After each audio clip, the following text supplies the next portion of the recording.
যে Arab Israel অথবা Israel Palestine সংঘাতের কথা শুনে আসছি দীর্ঘদিন ধরে। আমরা বিচ্ছিন্নভাবে বিভিন্ন মিডিয়া অথবা বিভিন্ন পত্রপত্রিকায় দেখে আসছিলাম। পরিপূর্ণ একটা কনসেপ্ট না নিলে এই সম্পর্কিত কোনো কিছু লেখা অথবা এই সম্পর্কিত কোনো কিছু কোথাও বলা, আনসার করা এটা আমাদের পক্ষে খুবই অসম্ভব হয়ে পড়ে। তো দীর্ঘদিনের বিভিন্ন পত্রপত্রিকা এবং বিভিন্ন বই ঘেটে আমরা মোটামুটি একটা কনসেপ্ট দাঁড় করিয়েছি। আপনারা আরেকটা বিষয় খেয়াল করবেন, আমি শুরুতে আমার পরিচয়টা দিয়েছি, আরেকবার দিয়ে দিচ্ছি। আমি মাকসুদ আলম, 34 বিসিএস বিসিএস সাধারণ শিক্ষক ক্যাডারে আছি। বর্তমানে আছি একটি কলেজে, সরকারি কলেজের রাষ্ট্রবিজ্ঞানের প্রভাষক হিসেবে। আজকের যে টপিকটা নিয়ে আমরা ক্লাস নিচ্ছি এটা মনে রাখবেন, সারা বিশ্বব্যাপী যদি কোন একটা সংঘাতের তালিকা তৈরি করা হয় এ পর্যন্ত, তার বৈশ্বিক সংঘাতের সবচেয়ে উপরের দিকে থাকবে তালিকা এই সংঘাতটি। আমাদের এই সংঘাতটির সাথে আরেকটি সংঘাতের একটা মিল আছে, সেটি হচ্ছে আমাদের যে রোহিঙ্গা সংঘাত, অর্থাৎ মিয়ানমারের আরাকান রাজ্যের রোহিঙ্গাদের অবস্থান নিয়ে যে একটা সংঘাত তৈরি হয়েছে। এটি বিশ্ববাসীর কাছে অস্পষ্ট নানান কারণে, কারণ এদের সংখ্যা কম, এদের জাতীয়তাবাদের শক্তি একটু কম। প্যালেস্তাইনের জাতীয়তাবাদী শক্তি অনেক পুরাতন এবং তাদের বংশগত ঐতিহ্য প্রায় 2000 বছর পুরনো এবং বিশ্ববাসীর কাছে খুব বেশি পরিচিত। আর ইহুদিরা জড়িয়ে আছে বিধায় এটা খুব একটা আহ বিশ্ববাসী এটাকে ভালোভাবে নিচ্ছে, বিশেষ করে ইউরোপিয়ানরা, যার কারণে এটার মিডিয়া কভারেজ বেশি পেয়েছে। তো আমরা এই আরব ইসরায়েল সংকট এটিকে যদি ব্যাখ্যা করতে চাই, তাহলে আমাদেরকে দুটি দৃষ্টিকোণ থেকে ব্যাখ্যা করতে হবে। একটি হচ্ছে ধর্মীয় দৃষ্টিকোণ, আর একটি হচ্ছে রাজনৈতিক দৃষ্টিকোণ। তা আমি আমার আজকের ক্লাসের যারা উপস্থিত আছেন তাদেরকে একটি কথা বলে রাখতে চাই, যদি ধর্মীয় ভাবে আমরা ব্যাখ্যা করতে যাই তাহলে অনেকেই এটাকে ধর্মীয় মিথ, অলৌকিক, বানোয়াট অথবা সাম্প্রদায়িক হিসেবে ব্যাখ্যা করবেন। তবে সার্বজনীন যে শব্দ রাজনৈতিক দৃষ্টিকোণ, সেটা দিয়ে যদি ব্যাখ্যা করি তাহলে আশা করি খুব স্পষ্টভাবে সবার কাছে গ্রহণযোগ্য হবে। তবে মনে রাখবেন, এই বিষয়টা বিশেষ করে আরব ইসরায়েল সংকটটা ধর্মীয়, রাজনৈতিক দুটি কোণ থেকে ব্যাখ্যা করতে হবে। একটা পর্যায়ে গিয়ে আপনাকে কিন্তু মানতে হবে যে এখানে ধর্মীয় কিছু একটা বিধিবিধান আছে, বিষয় আছে। তো আমরা সেটা পরে বলবো। শুরুতেই আমরা রাজনৈতিক ইস্যুটা নিয়ে একটু কথা বলি। আমরা প্রথমে জানবো এই ইহুদিরা কোথায় ছিল। ইহুদিরা ছিল ইজিপ্টে, মানে মিশরে ছিল এই জাতিটা। তারপরে তারা আসছে প্যালেস্টাইনে। তারপরে রোমান সাম্রাজ্য তাদের দখল করে এবং তাদেরকে শাসন করে। এরপরে তারা ইউরোপে ছড়িয়ে ছিটিয়ে পড়ে। ইউরোপ থেকে তারা আবার প্রথম বিশ্বযুদ্ধের প্রাক্কালে, মাঝখানে বলা চলে, তারা আবার প্যালেস্টাইনে আছে। প্যালেস্টাইন থেকে তারা গঠন করে তাদের স্বপ্নের রাষ্ট্র ইসরায়েল। আর প্যালেস্টাইনিয়ান যারা নাকি প্যালেস্টাইনের নাগরিক ছিল, তারা দীর্ঘ 2000 বছর যাবত এই প্যালেস্টাইনে ছিল এবং সেখানে তাদের পিতৃপুরুষরা সেখানেই ওই ভূমিটা তাদের দখলে ছিল এবং তারা বেশিরভাগই ছিল শান্তিপ্রিয় কৃষক।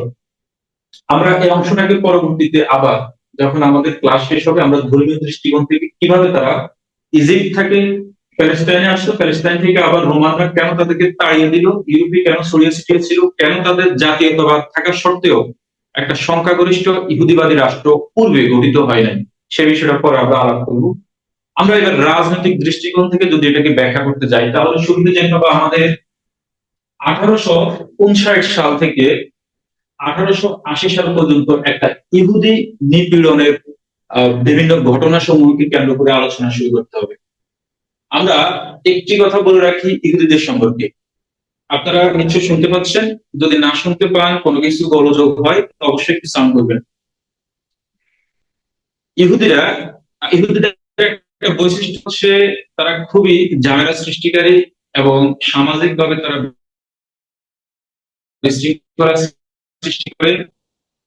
তারা যে কোনো অঞ্চলে যদি অবস্থান করে তারা আর্থিকভাবে ক্ষমতাসীন হয়, বাই হুক আর বাই ক্রুক। এই আর্থিক ক্ষমতাকে তারা কাজে লাগিয়ে বিভিন্ন মানুষকে তাদের অধীন করে এবং সবসময় রিউমার চড়ায়, এক মানুষের সাথে আরেক মানুষের দ্বন্দ্ব লাগিয়ে রাখে। এটা তাদের একটা জাতিগত বৈশিষ্ট্য।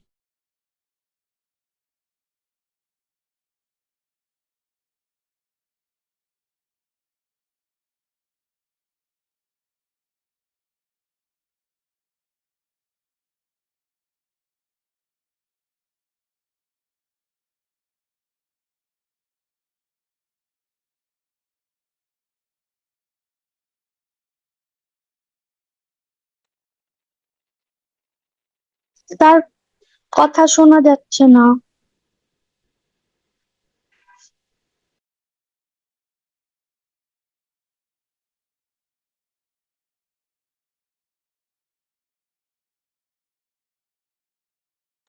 আচ্ছা, ওনার হয়তো কোনো একটা সমস্যা হয়েছে যে কারণে ওনাকে দেখাচ্ছে না। আবার হয়তো জয়েন করবেন। ইন্টারনেটের কোনো সমস্যা হতে পারে। কিছুক্ষণ অপেক্ষা করি আমরা।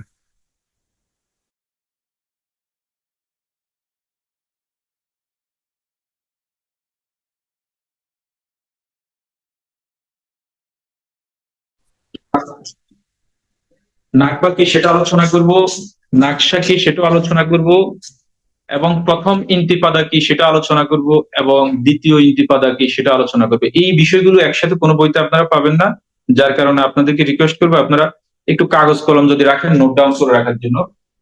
1896 সালে অস্ট্রিয়ার একজন নাগরিক, একজন সাংবাদিক, একজন কথা সাহিত্যিক এবং একজন নাট্যকার, তার নাম ছিল থিওডর হার্জল। তিনি একটা বই রচনা করেন, ডিয়ার জুডেন স্টেটস। বইটার নাম ছিল কি? Der Juden States. Juden, Juden State. এই স্টেট মানে হচ্ছে রাষ্ট্র। আর জুডেন বলতে ইহুদিদেরকে বুঝায়, ডিয়ার বলতে তো বুঝছেন, অর্থাৎ প্রিয় ইহুদিবাদী রাষ্ট্র, এরকম কিছু মিন করেছে। সেখানে সেই সর্বপ্রথম তার স্বপ্নের একটি রাষ্ট্রের কথা বলে, সেই রাষ্ট্রের নাম তিনি দেন ইসরায়েল। ইসরায়েল নাম দেওয়ার কারণ হচ্ছে ইসরায়েলরা ছিল বনে ইসরায়েলের বংশধর। মানে এই যে জিওনিস্ট, জিওনিজম, জিউস অথবা ইহুদি যাহাই বলি না কেন, এরা সবাই কিন্তু এক জাতি এবং এরা সবাই ছিল বনে ইসরায়েলের বংশধর। যার কারণে তিনি ইসরায়েল এরকম একটি রাষ্ট্রের কথা বলেন, যে একটা রাষ্ট্র হবে যেখানে শুধু সংখ্যাগরিষ্ঠ ইহুদিরাই বসবাস করবে। এই যে তিনি প্রথম একটা ইহুদিবাদী রাষ্ট্রের স্বপ্নের কথা এই বইতে লেখেন। এখান থেকেই অন্যান্য অংশের পৃথিবীর নিপীড়িত ইহুদিরা কি করে, এই স্বপ্নের সাথে একাত্মতা প্রকাশ করে একটি জাতীয়তাবাদী চিন্তা তাদের ভিতরে খেলে যায় এবং তারা নতুন একটা জাতীয়তাবাদ চিন্তা করে। এখান থেকেই তাদের উত্থান নতুন একটি রাষ্ট্রের অথবা নতুন একটি রাষ্ট্র নিয়ে কল্পনা করার। এখানে আরেকটা কথা আপনাদেরকে একটু বলে রাখি, সেটা হচ্ছে এখন আপনাদের প্রশ্ন আসতে পারে তারা কেন প্যালেস্তাইনে গেল, আরো তো অনেক জায়গা আছে পৃথিবীতে, পতিত জমি পড়ে আছে, তারা সেখানে তো যেতে পারতো, অনেক জঙ্গল আছে। আমরা জানি প্যালেস্তাইনে একটি পবিত্র জায়গা আছে, সেটার নাম হচ্ছে জেরুজালেম। এই জেরুজালেম মুসলিম, ইহুদি, খ্রিস্টান তিনটি পারস্পরিক ধর্মের মানুষের কাছে খুব পবিত্র একটি জায়গা। তার মধ্যে খ্রিস্টানরা এটা নিয়ে তেমন একটা মাথা ঘামায় না, কারণ তাদের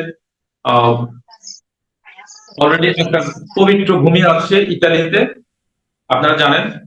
আর পোপরা সেখানে থাকে এবং সেটা নিয়ে তাদের ওই রাষ্ট্রটা আছে পৃথিবীর সবচেয়ে ছোট রাষ্ট্র। আর ইহুদি এবং মুসলিমদের, এদের দুই ধর্মের মানুষের কাছে খুব পবিত্র, এবং এই দুই ধর্মের মানুষের কেউই এই জেরুজালেমের পবিত্র ভূমি ছাড় দিতে নারাজ। তো মুসলমানদের প্রথম কেবলা মসজিদুল আল আকসা এখানে অবস্থিত। আর ইহুদিদের যে মন্দির, যেটা নাকি মুসা গোড়াপত্তন করে যায় তাদের নবী, সেটা এখানে অবস্থিত। যার কারণে তারা এটাকে কোনোভাবে হাতছাড়া করবে না। আপনারা আরেকটা বিষয় জানবেন যে ইহুদিদের পৃথিবীতে সবচেয়ে বড় অবদান হচ্ছে ধর্মের জ্ঞান। তার মানে ধর্মীয় বিষয়ে তারা ছাড় দিতে নারাজ। তো এই জেরুজালেমে খ্রিস্টানরা নেই, মুসলিম এবং ইহুদিরা আছে। তো তারা ওই জেরুজালেমকে কেন্দ্র করেই তাদের রাষ্ট্র তারা কল্পনা করে। সর্বশেষ মুসলমানদের হাতে ছিল জেরুজালেমের আহ যে নিয়ন্ত্রণ সেটাই, কিন্তু ইহুদিরা সেখানে ঢুকে এবং সেই নিয়ন্ত্রণ হাতে নিয়ে নেয়। সেই ইতিহাস আমরা যাচ্ছি সেদিকে। কিন্তু এই যে তারা ডিয়ার জুডেন স্টেটস, এখানে তারা প্যালেস্তাইন নাম ইহুদি নামক রাষ্ট্রটি কল্পনা করে ওই জেরুজালেমকে কেন্দ্র করে। জেরুজালেমের আশেপাশে তারা একটা রাষ্ট্র গড়ল। এই স্বপ্নের কথা পৃথিবীর সমস্ত ইহুদিরা সবার আগে জানে, অন্যান্য ধর্মের মানুষ আস্তে আস্তে জানতে থাকে। এবং 1992 সালে তাদের মাঝে তারা এই যে 1992 সালেও তারা যখন একটা রাষ্ট্র গঠনের কথা ওখানে বলে, বিভিন্ন সভা সেমিনার করতে থাকে, জনমত গঠন করতে থাকে, ইহুদিদেরকে একত্রিত করতে থাকে। 1992 সালে তারা বড় একটা সম্মেলন করে এই সমস্ত বিষয়ে, তখন বিশ্ববাসীর কাছে এটি প্রথম নজরে আসে। আমরা এই বিষয়গুলো যখন ঘটতে থাকে, তখন বিশ্বে শাসন চলছিল তুর্কি সাম্রাজ্যের। এই বিষয়টা খুব ইম্পর্টেন্ট। অর্থাৎ প্রথম বিশ্বযুদ্ধের প্রাক্কালে বা শুরুতে বা আগে 400 বছর ধরে সারা বিশ্ব শাসন করেছে কারা? ওসমানী সাম্রাজ্য, ওসমানিয়া খলিফা।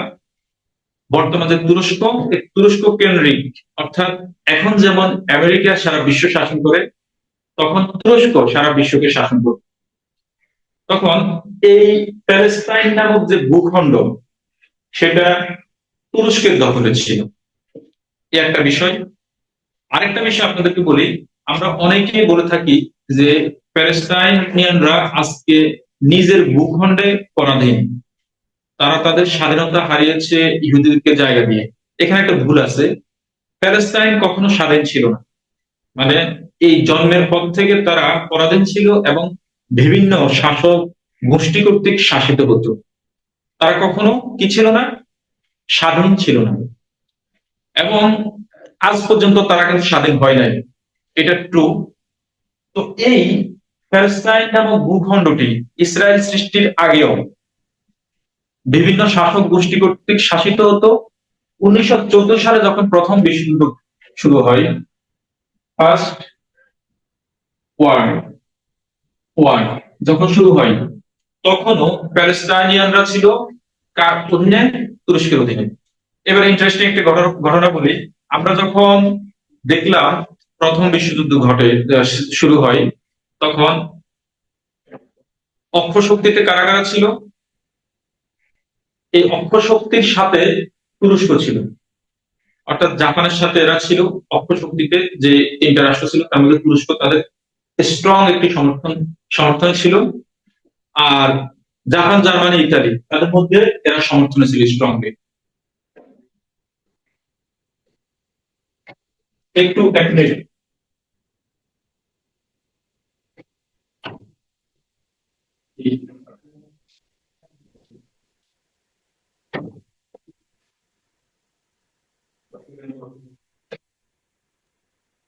দুঃখ প্রকাশ করছি। তো এখানে তুরস্কের অধীনে ছিল প্যালেস্টাইন এবং ইসরায়েল, যেখানে এখন গঠিত আছে এই ভূখণ্ড। আর এরা ছিল অক্ষশক্তির পক্ষে। আর ইংল্যান্ড অথবা যুক্তরাজ্য, এরা ছিল মিত্র শক্তির পক্ষে।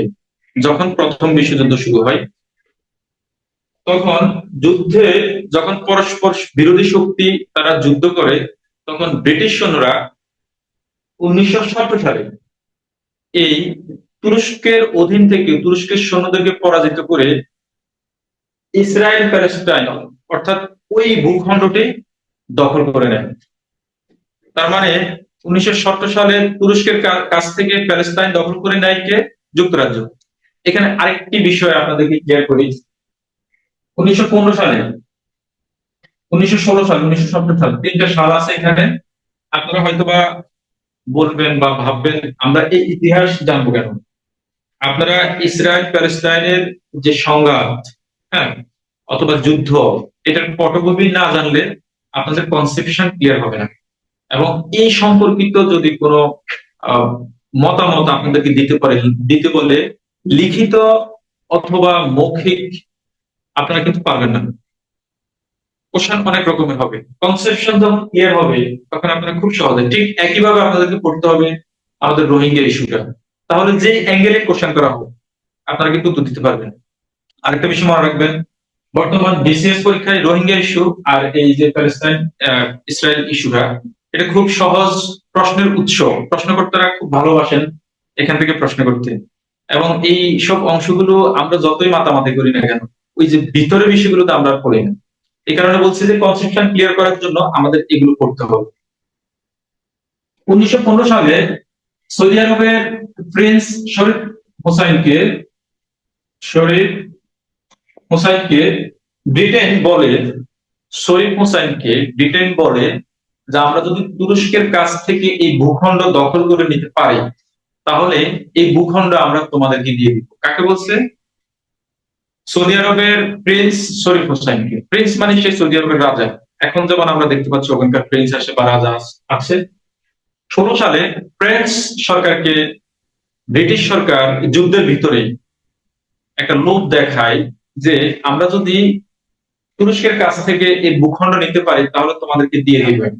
তখন ফ্রান্স তাদেরকে সমর্থন করা শুরু করে এবং 1970 সালের শুরুতেই তারা ইহুদিদের এই স্বপ্নের কথা জানতো, জেনে ওদের দুর্বল জায়গায় ওদেরকে ডেকে বলে তোমরা আমাদেরকে সহযোগিতা করো, সহযোগিতা করলে আমরা তুরস্কের কাছ থেকে এই ভূখণ্ড দখল করে তোমাদেরকে দিয়ে দিই। যাই হোক, এই তারা তো পাগল হয়ে গেছে, মরিয়া হয়ে গেছে, কারণ তাদের স্বপ্ন হচ্ছে ডিয়ার জুরেন স্টেটস এর ইসরায়েল রাষ্ট্র। এবং 1896 সালে যখন এই ঘোষণা আসে বা এই বই প্রকাশিত হয়, তখন তারা কি করে ইউরোপের বিভিন্ন অঞ্চল থেকে তারা যে ছড়িয়ে ছিটিয়ে আসে সেসব অঞ্চল থেকে দলে দলে তারা কোথায় যোগদান করে, এই প্যালেস্টাইনের ভূখণ্ডে এসে জড়ো হয় এবং সেখানে রাষ্ট্র গঠনের জন্য যোগদান করে। 1892 সাল নাগাদ তারা প্রায় 60,000 ইহুদি ইউরোপের বিভিন্ন দেশ থেকে এসে জড়ো হয়েছে কোথায়, প্যালেস্টাইন। তারা আসতো, এসে অনেক টাকা নিয়ে আসতো, তাদের তো ব্যবসায়িক টাকা আছে, সুদ মুনাফা এগুলো তারা চালু করে, ব্যাংকিং প্রথা ইহুদিরা চালু করে। তারা এসে টাকা দিয়ে জমি ইজারা নেয়, কৃষিকাজ শুরু করে এবং জমি বিভিন্ন জায়গায় স্থানীয় মুসলিম নিরীহ কৃষকদেরকে ভুলিয়ে বানিয়ে তাদের কাছ থেকে জমি কিনে নেয়। তারা কি করে সুন্দরী রমণীদেরকে আগে ফাটিয়ে দেয়, সেখানে ফাটিয়ে স্থানীয় মুসলমানদেরকে বিয়ে করে রমণীরা। তারপর রমণীরা বলে ওইখানে আমাদের বাপ ভাই আছে, তাদেরকে একটু জায়গা দাও। তখন ওরা কি করে মানবিক দৃষ্টিকোণ থেকে তাদেরকে জায়গা দেয়। এভাবে কিন্তু দখল করা শুরু করেছে এবং 92 সাল পর্যন্ত তারা কি করেছে, ওই যে নিপীড়নের কারণে তারা এসে প্রায় 60,000 ইহুদি প্যালেস্তাইনে বসতি করে। আমরা 1916 সালের কাহিনী শুনলাম, ফ্রেঞ্চ সরকারকে লোভ দেখাইছে কে, যুক্তরাজ্য। 1970 সালে চূড়ান্ত ভাবে যুক্তরাজ্য কি করে, তুরস্কের সৈন্যদেরকে পরাজিত করে তাদের ভূখণ্ড অর্থাৎ প্যালেস্তাইনটা দখল করে নেয় 1970 সালে। এখানে একটা ঐতিহাসিক ঘটনা আছে। 1970 সালে যখন এটি দখল করে নেয় তখন ব্রিটিশ পররাষ্ট্রমন্ত্রী আর্থার বেলফোর একটা ঘোষণা দেন যে এই আমরা দেখতে পাচ্ছি 1970 সাল। হ্যাঁ, আমি এখানে একটা নাম লিখেছি আর্থার বেলফোর। তিনি ছিলেন ব্রিটিশ পররাষ্ট্রমন্ত্রী। যখন ব্রিটিশরা তুরস্কের কাছ থেকে 1970 সালে প্যালেস্তাইন ভূমি দখল করে নেয়, তখন তিনি ঘোষণা দেন যে এই অঞ্চলে একটি রাষ্ট্র গঠিত হবে, সেটার নাম হবে কি, ইসরায়েল। এই ঘোষণাকে ঐতিহাসিকভাবে বেলফোর ডিক্লারেশন হিসেবে জানে সবাই এবং এটি ইতিহাসে লেখা। আপনারা এটাকে একটু নোট ডাউন করার বা মনে রাখার চেষ্টা করবেন। পরীক্ষায় বহুবার আসছে যে কত সালে বেলফোর ডিক্লারেশন বা বেলফোর ঘোষণা হয় অথবা কোন ঘোষণার মাধ্যমে ইসরায়েল রাষ্ট্র প্রতিষ্ঠিত হয়। এটি হচ্ছে সেই ঐতিহাসিক বেলফোর ডিক্লারেশন। তার নাম ছিল আর্থার বেলফোর এবং তিনি ছিলেন মূলত ব্রিটিশ পররাষ্ট্রমন্ত্রী এবং এটা হয় 1970 সালে। এই ঘোষণার পর থেকেই কিন্তু ইহুদিদের মাঝে এক প্রকারের আনন্দ এবং উত্তেজনা বয়ে যায়। তারা পাগলের মতো ইউরোপের বিভিন্ন অঞ্চল থেকে এই প্যালেস্তাইন ভূখণ্ডের দিকে আসতে শুরু করে। প্যালেস্তাইনের দিকে যখন আসতে শুরু করে তখন এই ঘোষণার পর পরে আমাদের প্যালেস্তাইনের অর্থাৎ আরব যে মুসলমানরা, স্থানীয় মুসলমানরা খুব নাখোশ হয়, কারণ তারা বুঝতে তাদের আর বাকি ছিল না যে তারা তাদের নিজ ভূখণ্ড হারাতে বসেছে এবং তারা এক প্রকারের প্রতিবাদ করা শুরু করে। আমরা জানি 1920 সালে জাতিপুঞ্জ গঠিত হয়। 1920 সালে যখন জাতিপুঞ্জ গঠিত হয় তখন এই এবং প্রথম বিশ্বযুদ্ধ শেষ হয়ে যায়। তো 1923 সালে জাতিপুঞ্জ একটা ম্যান্ডেট দেয় যুক্তরাজ্যকে। এই ম্যান্ডেটের মাধ্যমে তারা এই যুক্তরাজ্য প্যালেস্তাইনের নিয়ন্ত্রণ নিয়ে নেয়।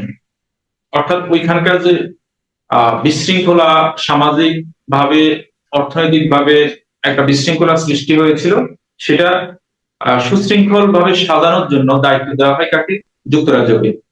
এটাকে ম্যান্ডেট বলে, জাতিপুঞ্জের ম্যান্ডেট।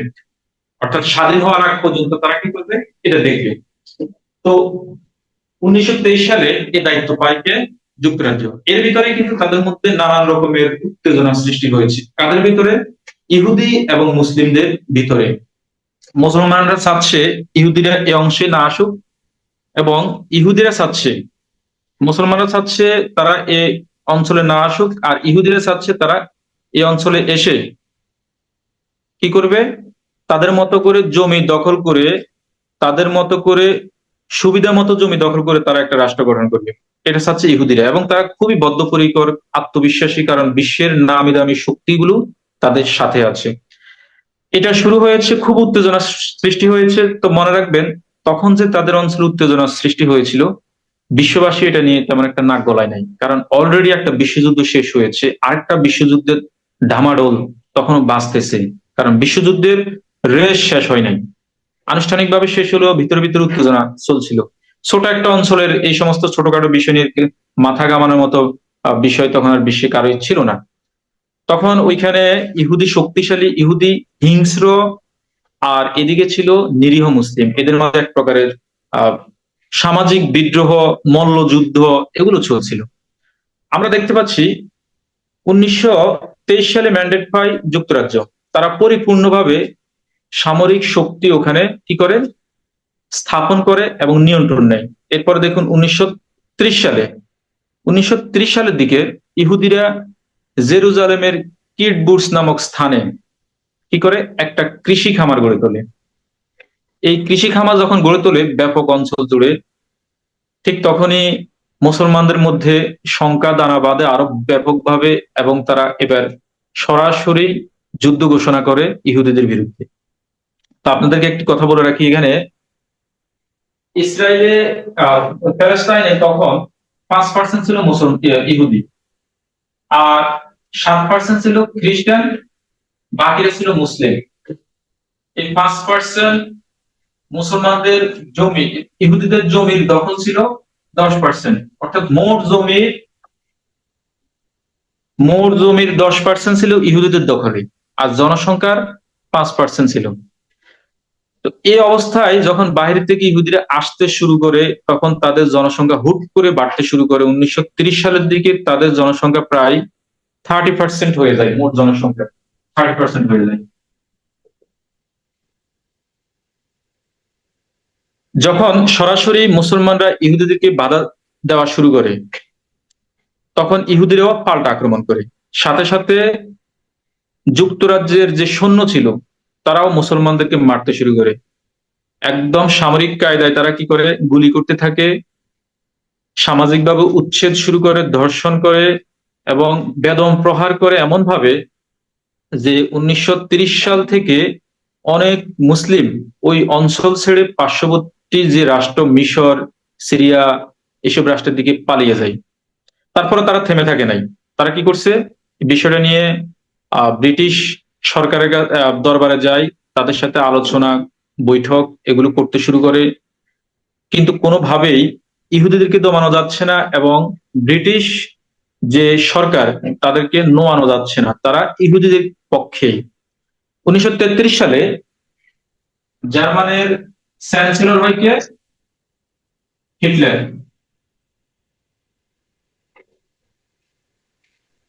আপনারা জানেন 1933 সালে যখন চ্যান্সেলর হিটলার জার্মানির দায়িত্ব নেয়, তখন হিটলার এত বেশি ইহুদি হত্যা করেছে যে তাদের একটি নদী সপ্তাহব্যাপী লাল ছিল। প্রায় 2.5 লক্ষ ইহুদি মেরেছে এক সপ্তাহে, এটা আমরা জানি। এত বেশি ইহুদি মারার কারণে ইহুদিরা আরো বেশি পাগল হয়ে ওই অঞ্চল থেকে চলে আসতে শুরু করে, এবং এক পর্যায়ে তারা কি করেছে, একটা শিপ অথবা লঞ্চ বানিয়েছে। লঞ্চের নাম ছিল জিউস স্টেটস, জিউস স্টেট।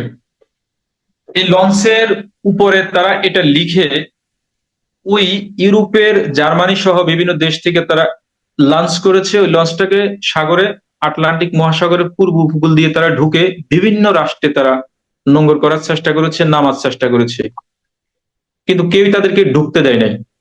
সবাই বলেছে তোমরা বেঈমান জাতি।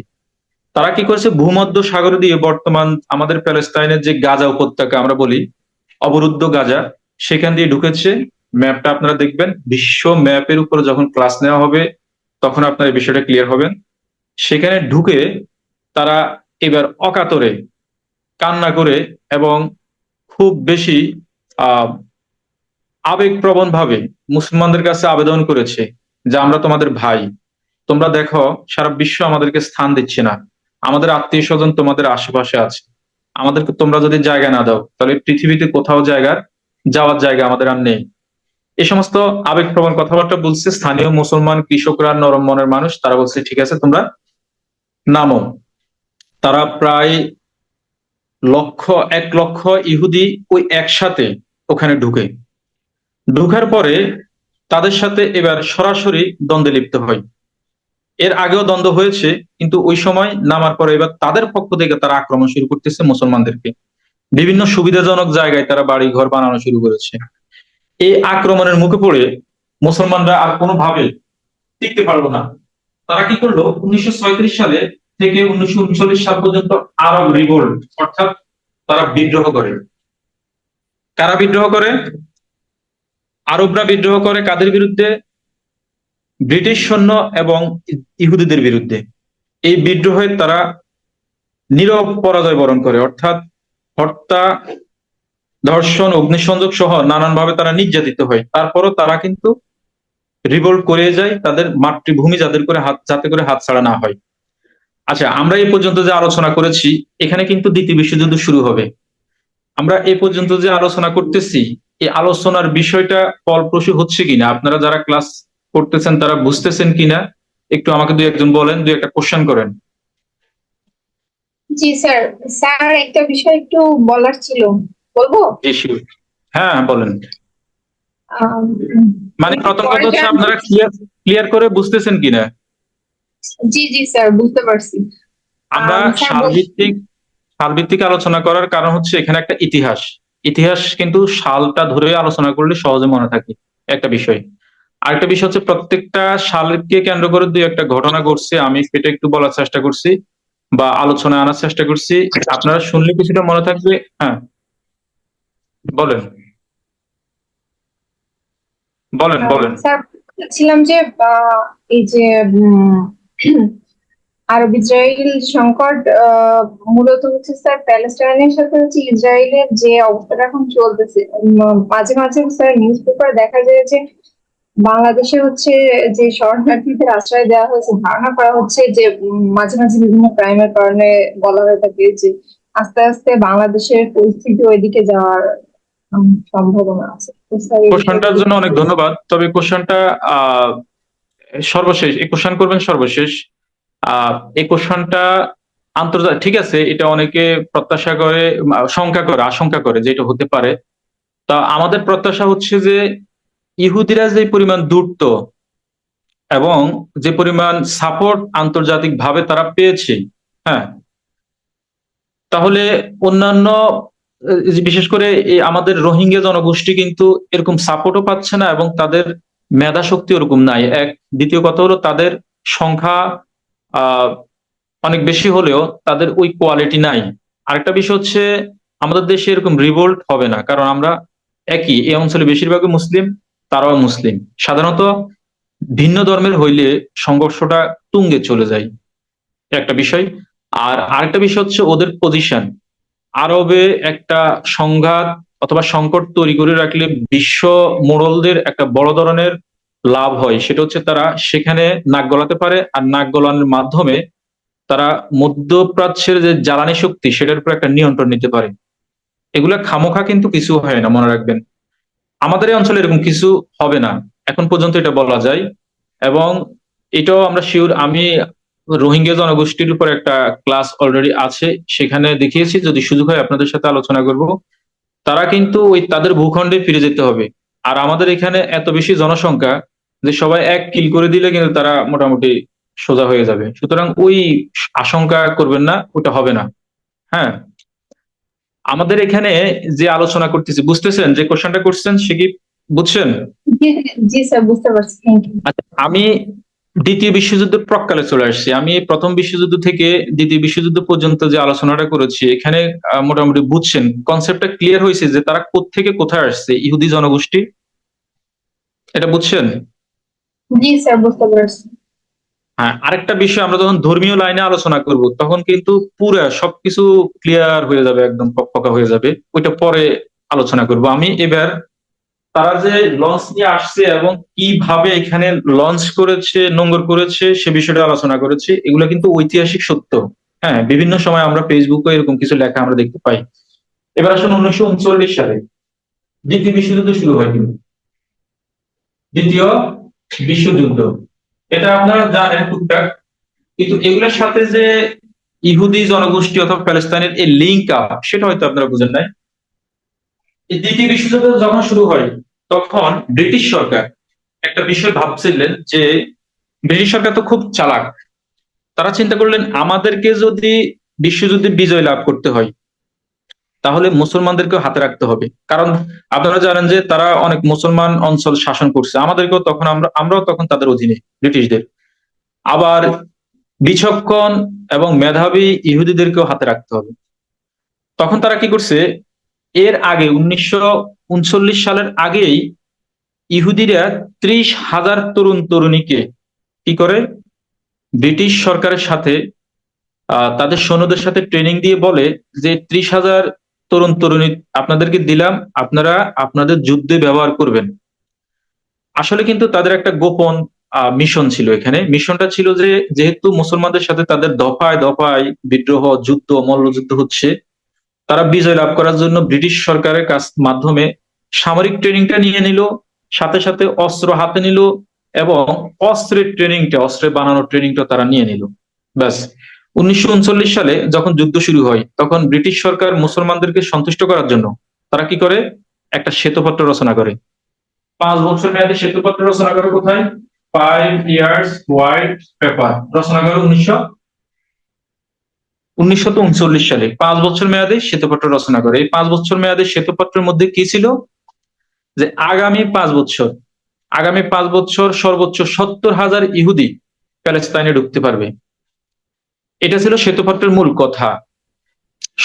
সর্বোচ্চ একসাথে ঢুকুক আর আস্তে আস্তে ঢুকুক, 5 বছরে 70,000-এর বেশি বাহিরের অভিবাসী এখানে আসতে পারবে না। এই শ্বেতপত্র যখন রচনা করে, মুসলমানরা মোটামুটি স্বস্তি পায়, কিন্তু ইহুদিরা অসন্তুষ্ট হয় ব্রিটিশ সৈন্যদের উপর। ব্যাস, তারা কি করে, 1939 সালে ব্রিটিশ সৈন্যদের উপর ডিরেক্ট আক্রমণ করে বসে। কারণ তাদের তো একটা বড় শক্তি হচ্ছে, তাদের 30,000 সৈন্য আছে এবং সামরিক ট্রেনিং প্রাপ্ত, এবং সবারই গোপন অস্ত্রাগার আছে। এদিকে ব্রিটিশ সৈন্যকে আক্রমণ করে, আর এদিকে মুসলমানদেরকে মারতে থাকে। মুসলমানরা তো তখনও কোনো সামরিক ট্রেনিং নেয় নাই।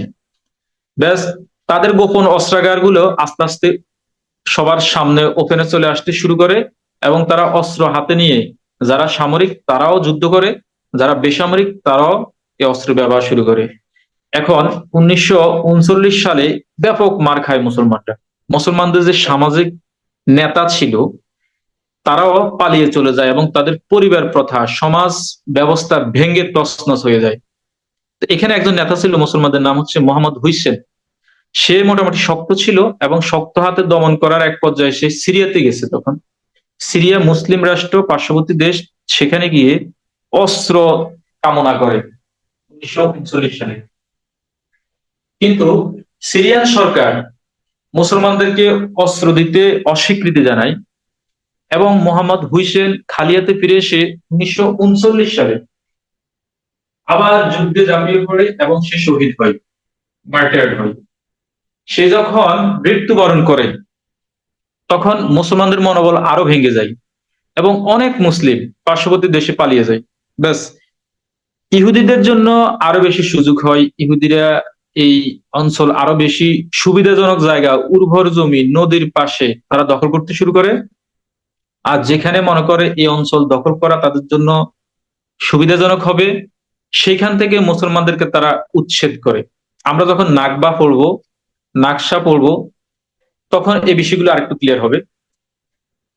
তখন এইভাবে চলতে চলতে 1945 সালে দ্বিতীয় বিশ্বযুদ্ধের ইতি ঘটে।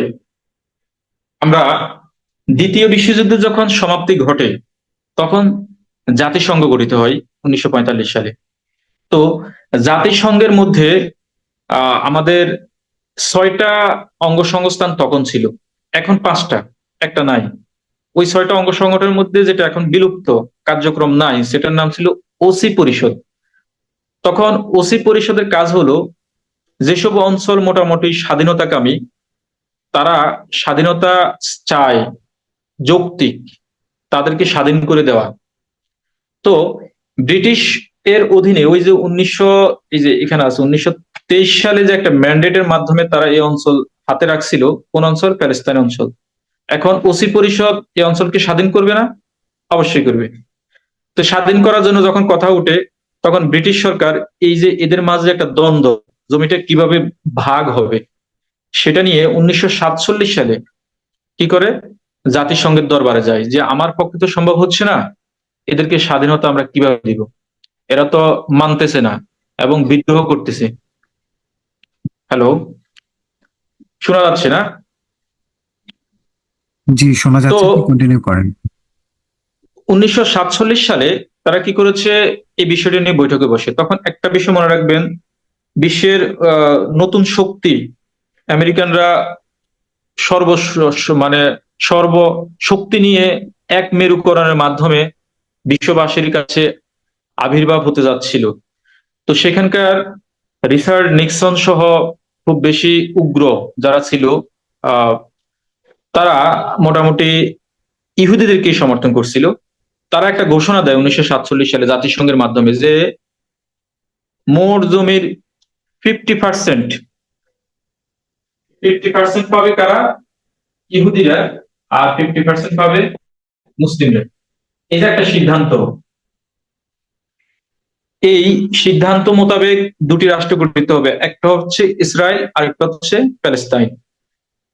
এখন ইহুদিরা এই সিদ্ধান্তকে আনন্দ চিত্তে গ্রহণ করলেও মুসলিমরা এই সিদ্ধান্তকে খারিজ করে দেয়। যদি খারিজ না করতো তাহলে তখনই প্যালেস্তাইন স্বাধীন হতো, ইসরায়েলও স্বাধীন হতো। তো ইসরায়েল যখন এটাকে গ্রহণ করে, মুসলমানদের ধারাভাষ্য হলো আমাদের মোট জমির 90% মালিক আমরা, এবং জনসংখ্যারও বলতে গেলে প্রায় 70% আমরা। তাহলে কোন কিসের ভিত্তিতে তাদেরকে 50% জমি দিয়ে দেওয়া হলো এবং তারা খুব সুবিধাজনক জায়গাগুলো দখল করে করে বসে আছে?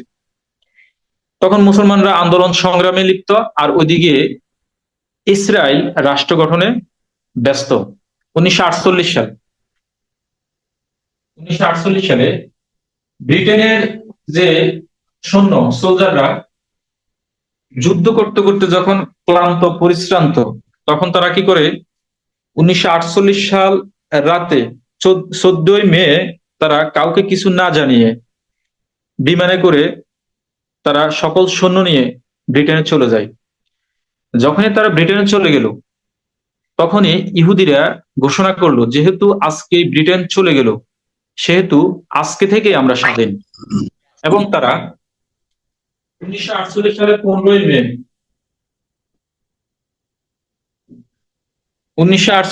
15ই মে তেল আবিবকে তাদের রাজধানী ঘোষণা করে কি করে রাষ্ট্র ঘোষণা করে দেয়, স্বাধীনতা ঘোষণা করে দেয়। যখনই তারা স্বাধীনতা ঘোষণা করে, তখনই ওই রাত্রেই, অর্থাৎ 15ই মে 1948 সাল, আরব দেশের 5টি রাষ্ট্র সরাসরি ইসরায়েলকে আক্রমণ করে। মিশর, সিরিয়া, জর্ডান, ইরাক, সৌদি আরব, এই 5টি রাষ্ট্র কি করে তাদেরকে আক্রমণ করে। এই যে প্রথম এই 4টা আরব ইসরায়েল যুদ্ধের মধ্যে প্রথম হয় 1948 সালে। প্রথম সংযুক্তভাবে আরবের 5টি রাষ্ট্র কি করে তেল আবিবকে আক্রমণ করে। তেল আবিব তখন তাদের রাজধানী। আক্রমণ যখন করে, তখন এতগুলো মুসলিম রাষ্ট্রের হঠাৎ আক্রমণে মোটামুটি ইসরায়েল দিশেহারা হয়ে পড়ে। প্রায় 8-10 দিন যুদ্ধ চলে। 8-10 দিন যুদ্ধের মধ্যে তাদের অস্ত্র শেষ হয়ে যায়। কাদের অস্ত্র? এই যে আমাদের ইসরায়েলের অস্ত্র। তাদের অস্ত্র যখন শেষ হয়ে যায়, তারা বিচক্ষণতার সহিত অথবা তারা খুব দ্রুত তারা কি করেছে, হঠাৎ করে যুদ্ধবিরতির প্রস্তাব দেয়। যুদ্ধবিরতির প্রস্তাব যখন দেয়, তখন আমাদের আরব বিশ্ব সহজ মনে এই যুদ্ধবিরতির প্রস্তাব মেনে নেয়। মিশরের সৈন্যরা আর যদি 5 কিলো বা 7 কিলো পথ এগিয়ে যেতে পারত, তখন তারা কিন্তু তেল আবিবের খুব কাছে পৌঁছে গেছে, এবং তাহলে আর কোনোদিন ইসরায়েল স্বাধীন হয় না, তেল আবিব তারা দখল করতে পারে। কিন্তু তারা যখন যুদ্ধবিরতির প্রস্তাব মেনে নিয়েছে, তখন তারা খুব সহজেই আবার পিছু হাঁটতে শুরু করে এবং তারা তাদের দেশে ফিরে আসে। বিচক্ষণ অথবা ধূর্ত ইসরায়েল কি করেছে, এরই ভিতরে গোপনে চেকোস্লোভাকিয়া নামক একটি রাষ্ট্র আছে ইউরোপে, চেকোস্লোভাকিয়া। এখন সম্ভবত এটাকে স্লোভাকিয়ান রাষ্ট্র হিসেবে বলা হয়ে থাকে, আপনারা নাম শুনে থাকবেন। ইউরোপের একটি রাষ্ট্র, ফুটবলও খেলে। এই চেকোস্লোভাকিয়া তাদের বন্ধু রাষ্ট্র, এখনো তারা বন্ধু। খুব আয়োজন করে ইসরায়েলের স্বাধীনতা দিবসে তারা তাদের দেশের সমস্ত বিল্ডিং কে ইসরায়েলের পতাকার মতো করে কালার করে। এই চেকোস্লোভাকিয়ান সরকার তাদেরকে গোপন অস্ত্র দেয়। তারা কি করে, অস্ত্র নিয়ে 1948 সালে 10 দিন পরে গোপনে যুদ্ধবিরতির প্রস্তাব ভেঙে হঠাৎ করে মিশরকে আক্রমণ করে এবং পার্শ্ববর্তী দেশ আরো অনেকগুলোকে আক্রমণ করে। এই আক্রমণে যখন প্রথম যুদ্ধ হয়, মুসলমানরা আক্রমণ করে, তখন মুসলমানদের সৈন্য ছিল 35,000 টোটাল, আর তাদের ছিল 35,000। তারা পরাজয় বরণ করে, কিন্তু যখন তারা আবার নতুন করে অস্ত্র নিয়ে আবার আক্রমণ করে, তখন মুসলমানরা দুটি কারণে কোণঠাসা হয়ে পড়ে। এক, তাদের মধ্যে নেতৃত্বের অভাব ছিল। দুই, তাদের মধ্যে অবিশ্বাস ছিল, অর্থাৎ ইরাক, সৌদি আরব, এরা একে অপরের প্রতি অবিশ্বাস অথবা মানে কেউ কারো নেতৃত্ব মেনে নেয় নাই। এই দুটি কারণে কি করে, তারা পরাজিত হয় এবং মিশরকে তারা দখলই করে ফেলে। কয়েকদিন তো মিশর অবরুদ্ধ ছিল এবং মিশর তাদের স্বাধীনতায় হারিয়ে ফেলেছে। এভাবে তারা দখল করে ফেলে। পরে মিশর তাদের সাথে সমঝোতা করে তাদের স্বাধীনতা, বলতে গেলে তাদের দেশ থেকে সৈন্য প্রত্যাহার করায়। এবং আমরা জানি যে মিশর ইসরায়েলের স্বাধীনতাকে স্বীকৃতি দিয়েছে। আপনার ইতিহাসে দেখবেন এই স্বীকৃতি দেওয়ার মূল কারণ হচ্ছে তাদেরকে কোণঠাসা করে রেখেছে। তারা মূলত পেরে উঠে নাই, বাধ্য হয়ে তারা ইসরায়েলকে স্বীকৃতি দিয়েছে।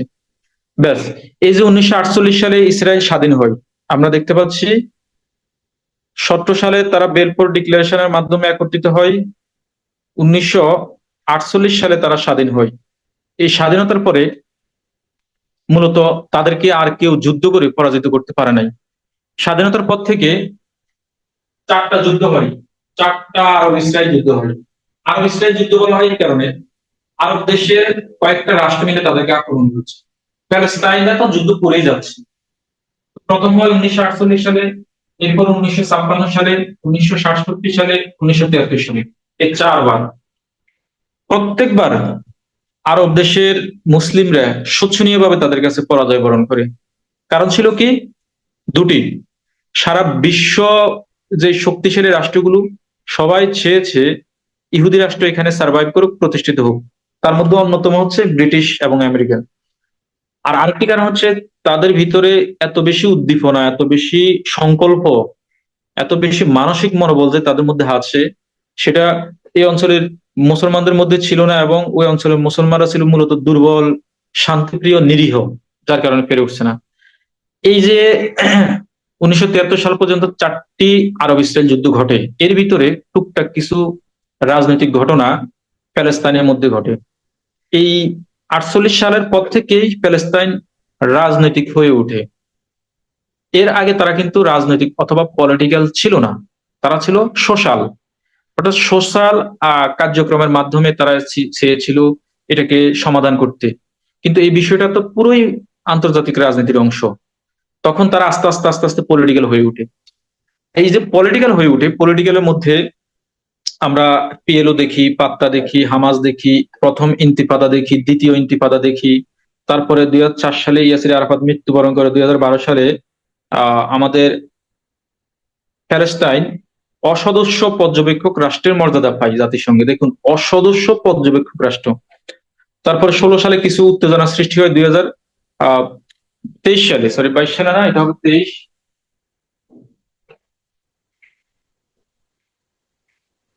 সালে। তো এই যে একটা আক্রমণ আমরা দেখতে পাচ্ছি, সর্বপ্রথম পৃথিবীর সবচেয়ে সুন্দর একটা টেক অফ আমরা দেখতে পেয়েছি। এখানে এই ঘটনাগুলো ঘটে, সবগুলি হচ্ছে কি পলিটিক্যাল। এখানে আসুন, দুইটা শব্দ আছে, একটা হচ্ছে নাকবা। নাকবা আরবি শব্দ, এই শব্দের অর্থ হচ্ছে মহাধ্বংস।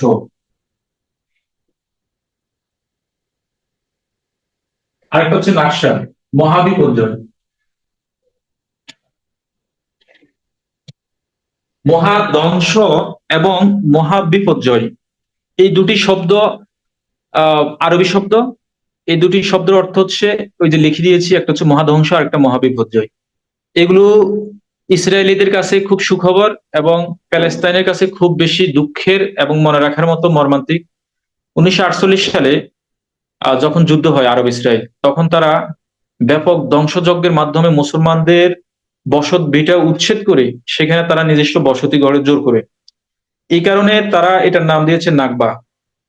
আপনারা এখনো দেখবেন ইসরায়েলের লোকজন প্রায় বিভিন্ন ভিডিও ফুটেজ ইউটিউবে সার্চ দিলে বুঝবেন, নাকবা নাকবা লিখে সার্চ দিলে দেখবেন ওরা এখানে বলতেছে উল্লাস করে যে সেকেন্ড নাকবা ইজ কামিং, সেকেন্ড নাকবা ইজ কামিং, অর্থাৎ দ্বিতীয়বারের মতো মহা ধ্বংস হবে প্যালেস্তাইনে, এবং তারা তা করেছে। আপনারা দেখতেছেন নাকশা 1967 সালে ঘটায়। 1967 সালে যখন তৃতীয় আরব ইসরায়েল যুদ্ধ ঘটে, এই যে আমরা এখানে দেখতে পাচ্ছি তৃতীয় আরব ইসরায়েল যুদ্ধ, এটা প্রথম, এটা দ্বিতীয়, এটা তৃতীয়, এটা চতুর্থ, এগুলো মনে রাখবেন। এমসিকিউতে আসবে যে প্রথম আরব ইসরায়েল যুদ্ধ কবে হয়, সর্বশেষ আরব ইসরায়েল যুদ্ধ কবে হয়, এগুলো আসে। তো তৃতীয় আরব ইসরায়েল যুদ্ধের সময় তারা নাকশা ঘটায় আর কি, এবং সেটা 1967 সালে।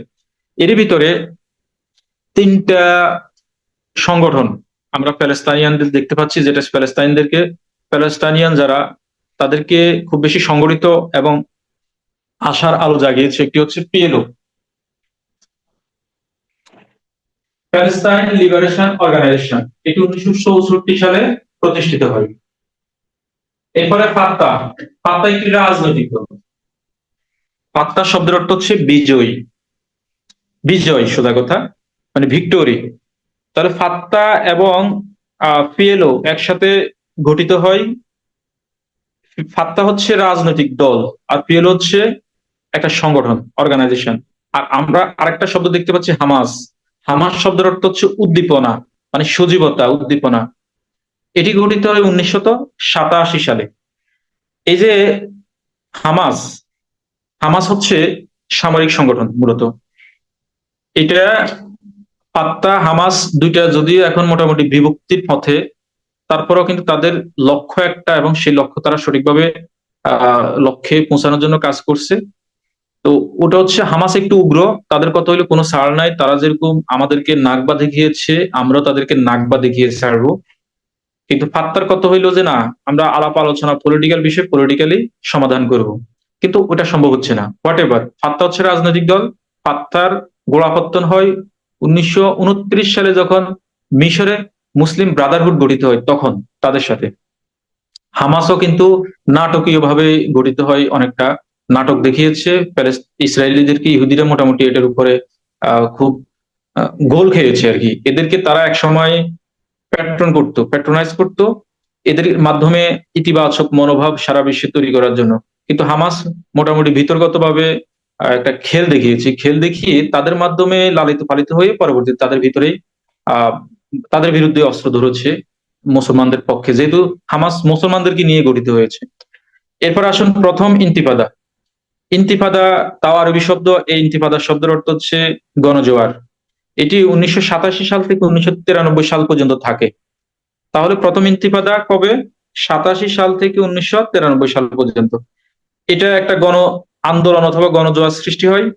তখন এটা সমাধান করার চেষ্টা করা হয় 1993 সালে অসলো চুক্তির মাধ্যমে।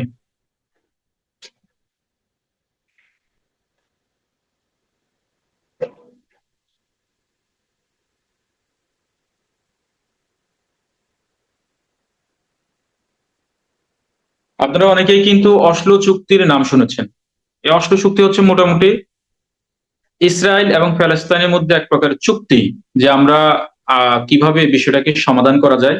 এবং তখনকার যে ইসরায়েলি শাসক, তিনি বলেছেন যে হ্যাঁ, মুসলমানরা এখানকার শান্তিপ্রিয়, তাদের আবাসন সমস্যার সমাধান এবং আমাদের মাঝে যে তাদের যে উত্তেজনা, এটা কমিয়ে আনার জন্য নানান প্রকারের ব্যবস্থা হাতে নেওয়া হবে। এই চুক্তি নামে হচ্ছে অসলো চুক্তি, এবং সেটা প্রথম ইন্তিফাদার ফলাফল।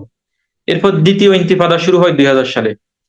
আমরা 2000 সালে যে ইন্তিফাদা শুরু হয় সেটা কিন্তু এখনো চলমান। এখানে 2004 সালে ইয়াসির আরাফাত মৃত্যুবরণ করে।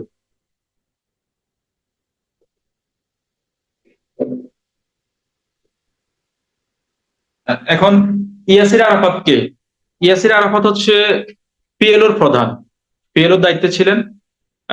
তিনি মোটামুটি পিএলও কে সবার সামনে নিয়ে আসেন এবং তিনি রাষ্ট্রপ্রধানের সম্মান পেতেন বিভিন্ন আন্তর্জাতিক অনুষ্ঠানে। একটা দেশের রাষ্ট্রপ্রধান যেরকম সম্মান পায় তিনিও পেতেন। 2004 সালে ইহুদিরা খুব কৌশলে বিষ প্রয়োগের মাধ্যমে তাকে হত্যা করে। পরবর্তীতে বিভিন্ন গবেষণা এটি উঠে আসে, যদিও কিছু করা সম্ভব হয় নাই।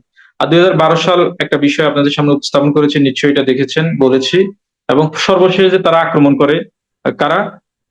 প্যালেস্তাইনের হামাস, আর তাদেরকে আক্রমণ করে উড়ন্ত বেলুন অথবা এই যে প্যারাশুটের মাধ্যমে। আমরা এতক্ষণ যে আলোচনাটা করেছি এটা ছিল পুরোই পলিটিক্যাল।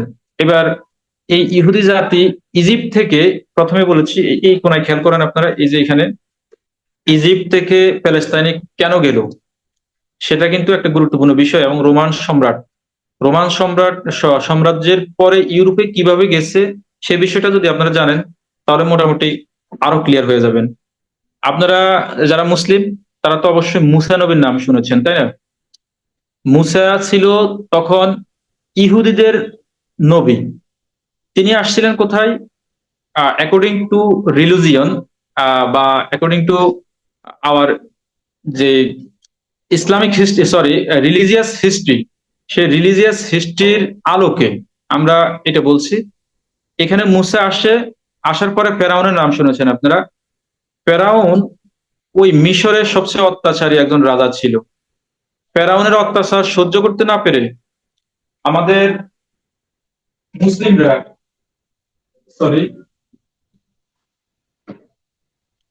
মুসলিম বলতে ও মুসা নবীর অনুসারীরা মুসা নবীর কথা ধরে নীল নদী পার হয়ে এই প্যালেস্তাইনে অথবা তখনকার এই আরব ভূমিতে চলে যাওয়ার চেষ্টা করে। তখন পিছন দিক থেকে ফেরাউন তাড়া করছিল, আর মুসা তাদেরকে বলছিল যে আমরা এই নদী পার হয়ে ওই পাশে যাব। তখন এখানে কিছু ঘটনা আছে, নদীর পানি দুই দিকে সরে যায়। মুসা সহ তার অনুসারী অর্থাৎ এই ইহুদিরা যখন নদীর ওই পাড়ে চলে যায়, নীল নদের, ওই যে নীল নদ মিশরের, তখন ফেরাউন নদীর মাঝখানে আসে। তখন দুই পাশ থেকে পানি একত্রিত হয়ে যায় এবং ফেরাউন সেখানে মরে যায় প্রায় 2,500 বছর তার লাশ ওখানে পড়ে থাকে। যেহেতু নীল নদে অনেক বেশি লবণাক্ততা ছিল, তার লাশ পচে নাই। এই মুসা সহ তার অনুসারীরা তখন প্যালেস্তাইন তথা এই আরব ভূমিতে গিয়ে পৌঁছায়। আরব ভূমিতে যখন গিয়ে পৌঁছায় তখন তারা সেখানে বসবাস করতে শুরু করে। মুসা তাদেরকে বলেছিল যে আল্লাহ আমাদেরকে একটা ভূমি দিবে, আমরা সেখানে উর্বর ভূমিতে থাকব। এই কারণে এখন পর্যন্ত আপনারা দেখবেন ইহুদিরা তাদের বিভিন্ন ফেসবুকে দেখতে পাবেন বিভিন্ন জায়গায় বলে থাকে যে Israel the promised land, the land of honey and milk. অর্থাৎ প্রমিসড ল্যান্ড মানে মুসা বলেছে আল্লাহ আমাদের কাছে প্রমিস করেছে আমাদেরকে তারা কি দিবে, একটা ভূমি দিবে। এই কারণে ওটাকে তারা এখনো প্রমিসড ল্যান্ড বলে। তার প্যালেস্তাইনে তারা বসবাস শুরু করেছে। এরপরে হঠাৎ রোম সাম্রাজ্যের বিস্তার ঘটে। রোম সাম্রাজ্যের যখন বিস্তার ঘটে তখন প্যালেস্তাইন রোমানদের অধীনে চলে যায়, সরি। এবং রোমানদের অধীনে গেলে রোমানদের অত্যাচার, তারা খুব অত্যাচার করত। রোমানদের অত্যাচারী রাজাদের বৈশিষ্ট্য ছিল যে অঞ্চল তারা দখল করবে ওই অঞ্চলের মানুষদেরকে তারা মেরে ছত্রভঙ্গ করে দিত, যাতে করে তারা আর বিদ্রোহ না করতে পারে। ওই অত্যাচারী রোমান রাজার অত্যাচারে এই ইহুদিরা টিকতে না পেরে তার প্যালেস্তাইন থেকে তাদের পবিত্র ভূমি ওই যে জেরুজালেম ছেড়ে তারা ইউরোপের বিভিন্ন দিকে, বিভিন্ন দেশের দিকে আস্তে আস্তে আস্তে ছড়িয়ে ছিটিয়ে যায়। তারা যে ছড়িয়ে ছিটিয়ে যায়, তাদের মাঝের যে জাতীয়তাবাদ, ধর্মীয় ভিত্তিক জাতীয়তাবাদ, এটা কিন্তু তারা কোনোভাবে ভাঙে নাই এবং ভাঙতে কেউই পারে নাই। এটা ছিল তাদের একটা বড় শক্তি। আমরা মোটামুটি ভাবে এই যে 2023 সাল পর্যন্ত একটা আলোচনা করেছি।